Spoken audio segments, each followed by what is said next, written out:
Assalamualaikum warahmatullahi wabarakatuh. Alhamdulillahirabbil alamin.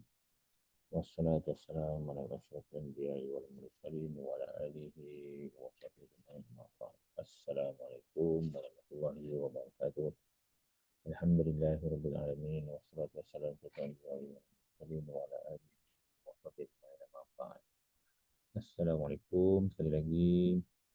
Alhamdulillah, semua alhamdulillah pada pagi ini kita dapat bersama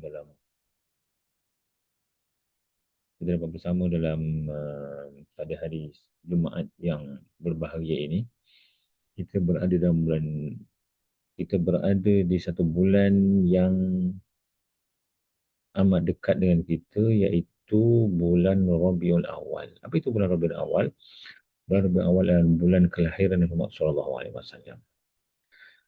Memanglah benar Rasulullah SAW tidak ada sebarang hujah, tidak ada sebarang hadis yang membenarkan atau tingkah laku Rasulullah SAW mewajibkan kita menyambut birthday beliau lah, birthday baginda ataupun hari lahir. Tapi atas kasih sayang, cinta kita kepada Rasulullah SAW, memperingati hari kelahiran baginda SAW yang dikenali sebagai Maulid Rasul, walaupun ia nampak dalam kalangan masyarakat Nusantara, tetapi ia ada sebahagian dari bentuk kasih sayang yang kita tunjukkan. Namun perkara yang paling utama yang perlu kita berikan ialah bagaimana kita melihat kelangsungan serta pengorbanan Rasulullah SAW yang telah dilakukan demi memastikan dakwah ini sampai ke negara kita. Dan kita masih mengucap dua kalimah syahadah pada hari ini. Rasulullah SAW melalui ujian yang amat berat sepanjang jalan dakwahnya, menjalankan misi risalah nubuwah, dan pastinya Rasulullah SAW melakukan dengan penuh rasa diri setelah melihat segala keagungan besar Allah SWT di hadapan mata baginda sallallahu alaihi wasallam. Sebab itu akhirnya baginda terus saja maju ke hadapan untuk melakukan kerja dakwahnya, untuk menyebarkan risalahnya, untuk membetulkan akidah dan tauhid umat di dunia ini pada masa itu. Dan sekali ini, dengan usaha baginda sallallahu alaihi wasallam, maka Islamlah kita. Maka atas rasa syukur dan terima kasih, tiada salahnya kita memperingati kelahiran baginda sallallahu alaihi wasallam dengan mengambil kira ia sebagai sebahagian daripada um, hari kebesaran Islam. Yang paling utama ialah mengamalkan isi kandung hadis serta Al-Quran yang diwahyukan Allah SWT melalui baginda sallallahu alaihi wasallam. Itu paling utama. So, tujuan kita ialah bagaimana kita menghayati perjuangan baginda sallallahu alaihi wasallam.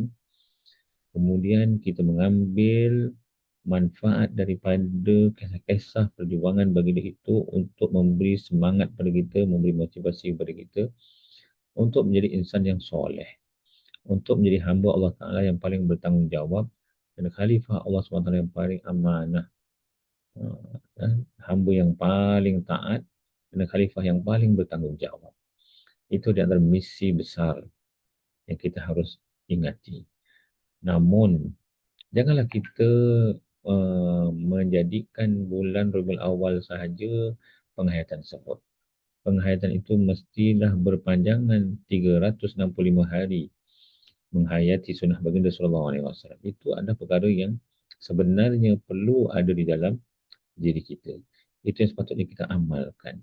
Bukannya hanya kerana program-programan ceramah-ceramahan bersempena dengan Maulid Rasulullah sallallahu alaihi wasallam. Itu intinya. Kalau kita hanya sambut sahaja, jadikan acara tahunan dengan berarak, dengan bersepanduk, dengan pertandingan itu dan pertandingan ini, tetapi tidak menghayati perjuangan baginda, tidak menghayati keagungan Islam, menghayati amal dan isi kandung Al-Quran dan Sunnah, maka itu tidak bermakna, insya-Allah subhanahu wa taala dan rasulnya. Sebab itu menjadi satu keperluan bagi kita pada hari ini untuk memastikan bulan Rabiul Awal sebagai satu percikan keinginan untuk melakukan perubahan dalam diri. Setelah kita mendengar sebab semua sirah-sirah baginda sallallahu alaihi wasallam, setelah kita membaca buku-buku baginda sallallahu alaihi wasallam, maka apa yang kita lakukan setiap hari dan setiap ketika ialah mengamalkan isi kandung Al-Quran dan Sunnah baginda sallallahu alaihi wasallam. Moga-moga Muhammad Rasul yang kita sambut pada hari ini bukan sekadar sambutan tahunan atau rutin jadual saja, tetapi ialah bagaimana kita memastikan diri kita menghayati perjuangan tersebut, satu. Yang kedua, bagaimana kita nak menyambung risalah nubuwah, risalah dakwah bagi Rasulullah SAW, iaitu mengajak kebaikan dan mencegah kemungkaran, memperbaiki akidah umat, membetulkan akidah umat dan ibadah dan akhlaknya.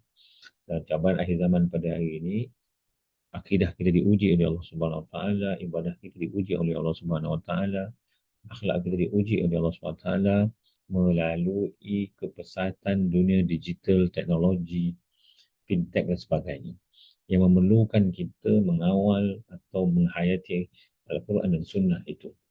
Kalau kita seorang influencer, kita mesti merujuk kepada bagaimana kita sebagai seorang pemengaruh mempengaruhi anak buah kita yang mungkin 100,000 orang, 200,000 orang, bahkan juta, untuk kembali kepada Allah dan Rasulnya. Bukan menghasut, bukan memfitnah, bukan menjadi cerita palsu, dan ini adalah satu tanggungjawab. Iaitu bersempena dengan Muhammad Rasul, bahkan jangan ditancapkan dalam pikiran kita hanya kerana Muhammad Rasul saja, tapi setiap hari bila kita mengucap kalimah syahadah, maka tanggungjawab kita ialah inna salati wa nusuki wa mahyaya wa mamati lillahi rabbil alamin. Salatku, ibadahku, hidupku dan matiku dan segala aktiviti yang kita lakukan semuanya hanya kerana Allah Subhanahu Wa Taala. Itulah yang sepatutnya berada dalam minda kita, yang kita melakukan penghayatan. Barulah umat kita akan menjadi umat yang bertamadun. So itu marilah kita menghayati. Anda boleh hadir, anda boleh melaksanakan semua program-program ilmiah, semua program-program Muhammad Rasul. Tetapi apabila kita pulang daripada tersebut, bagaimana kita nak memastikan diri kita sendiri adalah sebahagian mereka memperjuangkan agama Rasul. Agama Allah Subhanahu Wa Taala dan apa yang dibawa oleh Rasulullah Sallallahu Alaihi Wasallam. Jadi moga-moga memberi manfaat kepada kita, moga-moga di pagi Jumaat ini juga memberi kesedaran kepada kita untuk yang lebih baik. Wallahu a'lam. Assalamualaikum warahmatullahi wabarakatuh.